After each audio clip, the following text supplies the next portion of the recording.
3, 2, 1. New York, NY. LaunchPod starts now. Welcome to the New York LaunchPod, the New York Press Club award-winning podcast on the most interesting new startups, businesses, and openings in the New York City area. I'm your host and New York attorney, Hal Cooper-Smith. In this episode, we speak to Tximista Lizarazu, founder of Fraîche. It's only been a few months since we spoke to Tximista, but a lot has changed for Fraîche. Fraîche is an innovative vending machine delivering fresh food to offices as companies return to the office and trying to attract talent. So learn more about Fraîche in another episode of How You Doing? Hey, how you doing? How you doing? I'm doing good. How you doing? I'm doing good. I'm doing good. What'd you say? I'm good. Hey, you? I'm walking in. Fantastic. What'd you say? How you doing? So remind people, what is Fraîche? Sure, yes. Basically, we are building a better generation of cafeterias for offices. We have this smart fridge technology. We're placing the smart fridges in offices, so employees have 24/7 access to good quality food. And you were with us in episode 88. We published it October of last year. It's been more than a few months since you've been on, but not even a year. What's happened to Fraîche in this period of time? I mean, a lot of things. We continue to grow. Actually, we multiplied our revenue by 10 in the last 9 months total. So You 10x your revenue in 9 months? yeah. So that has been crazy, and with the same team and only one sales rep. So we're pretty happy about that. We are actually now about to close an extension round to hire a few more sales rep and continue to grow, basically. And 10xing your revenue doesn't happen by accident. How did that happen? A lot of reason. I think the market is finally ready for the product we have. The return to the office has been booming. You know, all the leaders need new perks to make the office a more exciting place. I think that's one. Two, all those big cafeterias don't really make sense anymore. You know, they were built basically to have 100% of the people at the office and 70% penetration rate, I will say. And this doesn't make sense when you only have 50 to 60% of people at the office.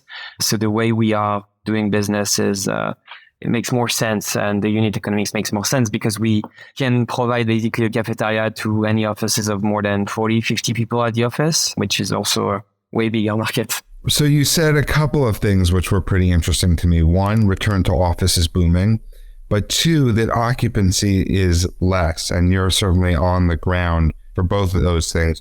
What is going on, because you're truly on the ground for these companies? Yeah, definitely. I mean, we never really targeted tech companies because actually they were the last one to go back to the office. So we are more, working with consulting firms, financial services firms. Also, we're pretty big in the luxury world. We have 4 or 5 clients, and we have a lot of conversations ongoing with leaders in the luxury world. So, I mean, the policies that we're seeing are 3 to 4 days a week at the office, but almost everybody has a policy, which was not the case, I will say, 6-7 months ago when we had this conversation. But now there is a policy in place with all the companies, so it makes all life easier, I will say. And you're saying that the old style cafeteria doesn't work for the new way that companies are operating in a return to office way. Why are your unit economics more favorable than a traditional cafeteria? It's super simple. There is no labor on site, so we're just placing a smart fridge, and we are refilling this smart fridge with fresh food every single day. And the fresh food is coming from the coolest restaurants of the city, so we are only working with local brands. But basically, we just need one delivery a day, and then we have the technology with the mobile app and the smart fridge itself. So, no capex. So basically, we're profitable day one because we're financing those fridges. So every time we're launching a location, those locations are profitable day one. And I have a feeling I know what you're going to say, but I'm going to ask this question anyway. In the face of the current economic environment, there's been a lot of job cuts. There's been a lot of economic headwinds. Why is this a worthwhile investment for companies? Because they're saying, we have to belt tighten, and now all of a sudden we're investing in this smart fridge in a way that we never did before. this smart fridge is great, but I'd rather have my coworker? So there are a few answers. Like I will say 3 answers. The first one is that all the companies at the moment, they need a culture boost, I will say. And if you fire 10% of your team, you want to make sure that the remaining 90% are staying and are retained and they are happy to come to the office. You still need to offer them perks and ways to be still excited about what you are as a company.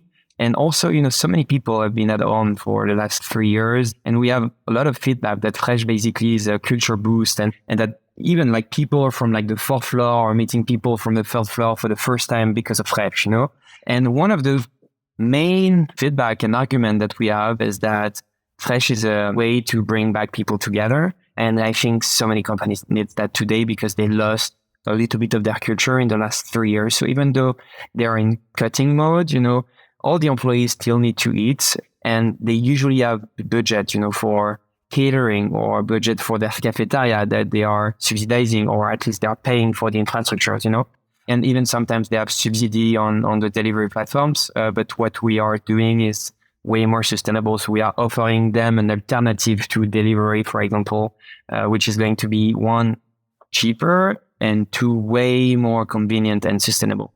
And how has Fraîche helped build culture? Because some people may say, you know what, here it is. I get it. It's a smart refrigerator. We're giving our employees meal, but how are they able to bond over? I mean, the feedback that we have is that, Fraîche is like the new water cooler or the new coffee machine, in France. And people are meeting around the fridge and sometimes even waiting in line and discussing. And basically what we're trying to sell is that instead of leaving the office and losing 20 minutes in line, it's better to reinvest this time, being with your coworker and discussing with your coworker at the office. So that's the value proposition.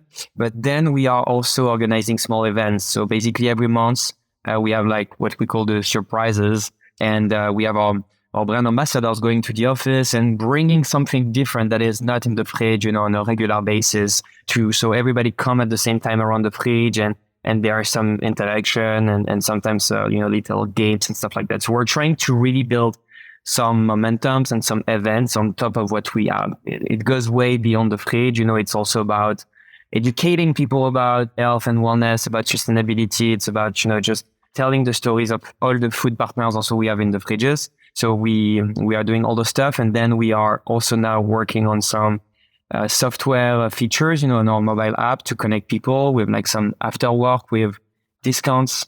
So the company will pay for those discounts, for example, and everybody will come around the fridge at the same time, and it will be a way to mingle and connect. And it all sounds wonderful. You talked about the app, the connectiveness, the events, and how you're going to raise more funding. What do you think 2024 holds for Fraîche? I mean, 2024 is going to be, I think, very exciting. The beginning of this year has been tough for everyone, with the kind of financial crisis and the impact of the war and all the stuff. Hopefully, it's going to be more exciting for everyone, and the market conditions are going to be less tense. But for us, it's going to be a big growth phase. Hopefully, we'll raise our Series A by either end of the year or early next year, when the market conditions also are better. And from that, the idea will be to go get, the New York market. It's a huge market. For us, it's basically any offices of more than 50 people.